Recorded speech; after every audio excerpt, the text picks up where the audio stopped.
একদিন রোজার একদিন আমি প্রোডাক্ট নিয়ে মার্কেটিংয়ে বের হলাম। সারাদিন প্রচুর মার্কেটিং করছি, সেদিন অনেক গরম ছিল, সবকিছু মিলায় মানে প্রচুর তৃষ্ণার্ত ছিলাম। তো সারাদিন মিলায় একটা প্রোডাক্ট আমি সেল করতে পারিনি, তো খুব খারাপ লাগতেছিল। তো ইফতারি করার পর অনেকেই জানেন আড্ডা দেয়, তো একটা ভ্যানের উপর অনেকে বসেছিল। তখন আমি ওখানে যে যখন কথা বললাম, বলার পর নামাজ টামাজ পড়ে যখন ওদের সাথে বসলাম, কথা বলার সাথে সাথে আমার ওখান থেকে প্রায় 8-9 পিস বিক্রি হলো। তাতে আমার প্রায় ওখান থেকে 2000 টাকার মতো লাভ হলো। তো একই সাথে ওরা আমার নাম্বার নিল, অনেক ক্লায়েন্ট আমার বাসায় আসা শুরু হলো। এই যে বিষয়টা, মানুষ হতাশ হওয়া যাবে না। একটা সারাদিন কোনো সেল হয় নাই, রোজা থেকে একটা পয়সা সেল করতে পারিনি, কিন্তু রোজার মানে ইফতারি পরই আমার কিন্তু 2000 টাকা সেল হয়েছে, মানে 2000 টাকা আমার লাভ হয়েছে। তাহলে আমার সেল কিন্তু 5-6 হাজার টাকার মতো তখন আসছে।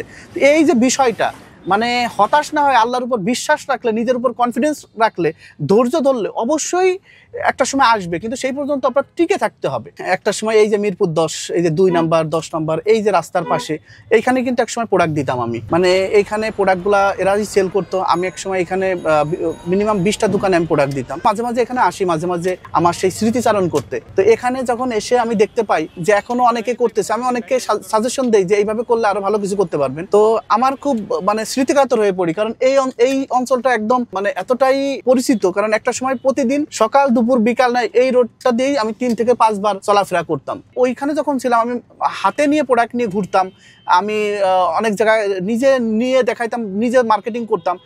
তো আমার থেকে যদি ওই লেভেলের মানুষ হতো, তখন কিন্তু আমার কাছ থেকে দেখতে চাইতো না। তো এই লেভেলের সাথে যেহেতু আমার একটা সম্পৃক্ততা ছিল, আমি এদের সাথে আমার কিন্তু সহজে মিশতে পারতাম, মানে মার্কেটিং শুরু করতে পারতাম। তো আমি কিন্তু এখানে মার্কেটিং করে আমি খুব সহজেই এদের মন জয় করতে পারছি। কারণ আমি যদি গুলশান বনানী এরিয়ায় যাইতাম, আমি ওইসব শোরুমে ওই সময়ের অবস্থায় আমি ওদেরকে প্রোডাক্ট মার্কেটিং দেখাইতেই পারতাম না। 14,000 টাকাতে যখন শুরু করি ব্যবসাটা স্টুডেন্ট লাইফে 2010 সালে, তখন থেকে তো এটা কল্পনা করিনি যে আজকে এই পর্যায়ে আসবো। তবে হ্যাঁ, ভিতরে জিত ছিল, ভিতরে স্বপ্ন ছিল যে বড় কিছু করব। বড় কিছু করার সাথে সাথে আজকে যেমন আমার নিজের 11টা ফ্যাক্টরি, এই যে তার ভিতরে একটা দেখেন কেবললেস ফ্যাক্টরি।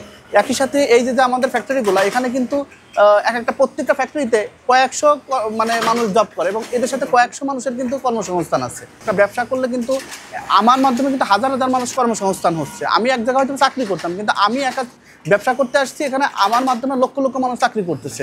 তো এটা আমি এই পথটা যদিও খুবই অমসৃণ ছিল, মসৃণ ছিল না, কিন্তু আমি বুঝি যে একটা মানুষ যদি মন থেকে চায়, অবশ্যই সে অনেক কিছু করতে পারে। জীবন উন্নতি করতে হলে তার ডিকশনারি থেকে একটা জিনিস বাদ দিতে হবে। ধরি, বুঝি নাই, জানি না, বুঝতে পারিনি, আর হবে না, সরি, এবারের মতো ক্ষমা করে দেন, এই শব্দগুলো বাদ দিতে হবে। আর একটা জিনিস ইন করতে হবে, সেটা হচ্ছে পারবো না, পারি না, আমার দ্বারা সম্ভব না, এই কথাগুলো কখনো বলা যাবে না। পারবো, পারি এবং 100% পারবো, এই জিদগুলা নিয়ে কাজ করেন। এবং এই ধরি, মনে করি, বুঝি নাই, সরি, এইসব শব্দ ডিকশনারি থেকে বাদ দেন, আপনি 100% ইনশাল্লাহ সফল হবেন। যারা সফল তারা কিন্তু একটু ডিফারেন্টভাবে সব কিছু ভাবে। তারা কিন্তু অন্যদের কথা শুনে না, তারা কিন্তু পিছনের কথা ভাবে না। তাদের একটাই মাথার ভিতর থাকে, কিভাবে নিজেকে সফল করব, কিভাবে অন্যকে সফল বানাবো। এই জিনিসটা নিয়েই কিন্তু তারা এগিয়ে যায়, আর এগিয়ে যায় বলেই দিন শেষে সেও সফল হয়, অন্যরা সফল হওয়া মানে সে সফল হওয়া। এই যে আমাদের যে প্রোডাক্টগুলা যে যাইতেছে, এই যে ফিনিশিং হয়ে, এই যে বোর্ড হচ্ছে, এই যে ফিনিশিং করতেছে, হ্যাঁ, এই যে এই পাশে চেকিং করতেছে, কিউসি করতেছে। কিউসি হওয়ার পরে ফিনিশিং যাবে, ওই যে সুতা কাটতেছে, সুতা যেগুলো সুতা আছে, এরপর আয়রন হবে, তারপর ওই যে আয়রন হচ্ছে ওই পাশে, হ্যাঁ, ব্যাকন টেবিলে কিন্তু একদম ফিনিশিং হচ্ছে সর্বোচ্চ কোয়ালিটি। তো এই যে এখানে আয়রন হওয়ার পর এই যে এখানে ফিনিশিং এ আসতেছে, এইখানে হ্যান্ডটেক লাগতেছে, প্রাইস স্টিকার, এবং একই সাথে ওই যে প্যাকেটিং হয়ে প্রোডাক্ট ওই যে বক্সে যাইতেছে, প্যাকেট হচ্ছে এইভাবে প্রতিটা প্রোডাক্ট এই যে বক্স হয়ে যাইতেছে। যেহেতু আমি কখনো চাকরি করিনি, ব্যবসা শুরু করি, তো এই ব্যবসা করতে এসে যেটা আমার জন্য মানে যে কষ্টটা হয়, সেটা হচ্ছে আমার প্রচুর শিখতে হয়েছে। আর শিখতে গেলে কিন্তু আপনার নিজেকে ইনভেস্ট করতে হয়, মানে অনেক কিছু লস হয়, আর লস দিয়ে শিখতে হয়েছে। যেহেতু আমি শেখা হয়েছে, তো আমার সময় লাগছে, এবং আমি প্রচুর পরিশ্রম করছি এটার জন্য, এবং সময় দেওয়া হয়েছে।